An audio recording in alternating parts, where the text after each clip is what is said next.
लगता है आपके हर हर शंभू का भी घर उनके ससुराल वालों ने ही तोड़ा था।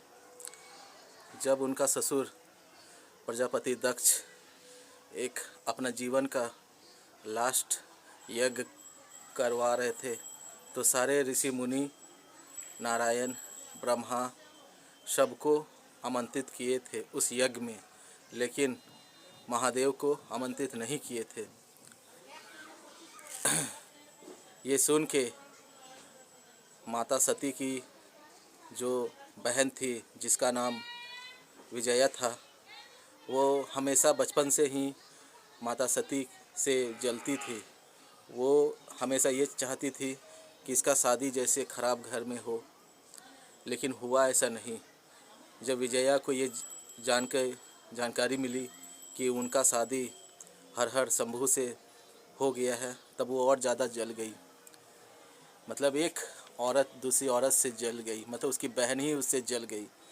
तो क्या हुआ, एक विजया कैलाश पर्वत पे आई, अकेले में माता सती से मिली और बोली, अरे सती, तुमको पता नहीं है कि पिताजी ने एक यज्ञ का आयोजन किया है जिसमें तुम लोग को आमंत्रित नहीं किया गया है, लेकिन क्या हुआ, तुम इतना अपने पति से डरती क्यों हो? तुम आ जाना उस यज्ञ में बिना बोले। तुम्हारे वो पिता हैं, तुम्हारे पिता अगर महादेव को नहीं बुलाए तो क्या हुआ, तुम तो आ सकती हो ना, तुम तो बेटी हो ना। महादेव से वो गुस्से हैं ना, तुमसे तो गुस्सा नहीं है। मतलब एक बहन ने दूसरी बहन को भड़काया। जब महादेव इस बात की जानकारी लिए कि सती जाने वाली है अपने पिता के यज्ञ में, तो महादेव मना कर दिए कि सती, तुम उस यज्ञ में मत जाना। क्यों? क्योंकि हम लोग आमंत्रित नहीं हैं। तब माता सती ने कहा कि महादेव, क्या हुआ, आमंत्रित नहीं है तो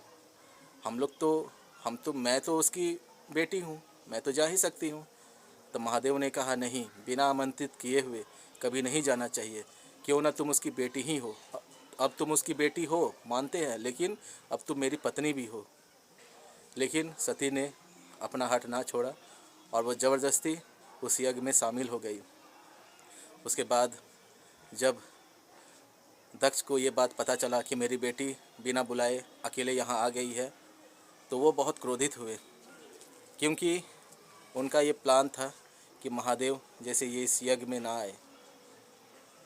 अब हुआ क्या कि दक्ष ने अपनी बेटी को बहुत सारा बेइज्जती किया, अपमानित किया। साथ में ये भी कहा, उस कपाली को मैं इस यज्ञ में आमंत्रित करूँगा, तुम ये कैसे सोच भी कैसे ली।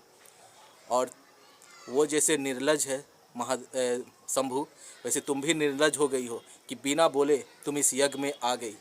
ठीक है, उस कपाली को तो मैं यहाँ आमंत्रित तो दूर का बात है, इस यज्ञ में जो प्रसाद जो बटेगा, उस प्रसाद का जो जूठा भी ना, मैं उसको नहीं दूंगा।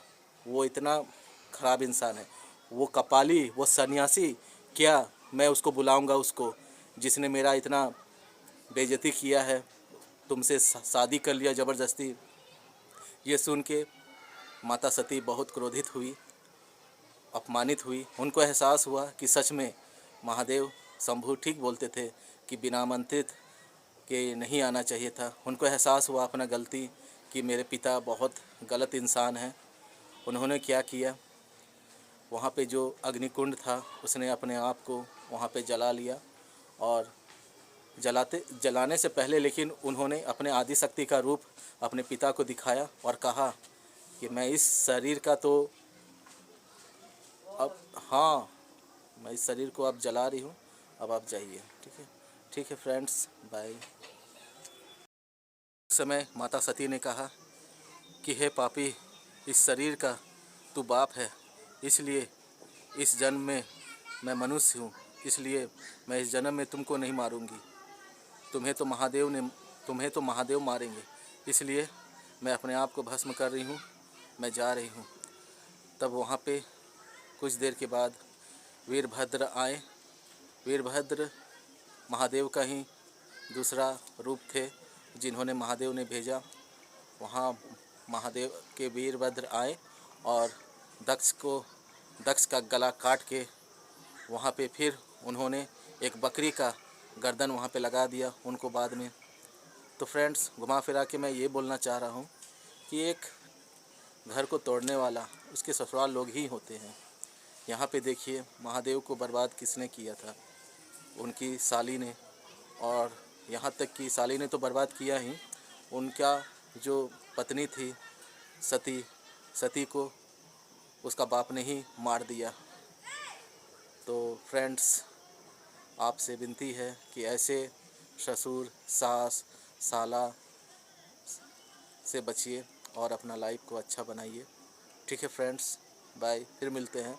और ऐसे लोगों से बचिए, आप अपना घर को बचाइए। ठीक है फ्रेंड्स, बाय।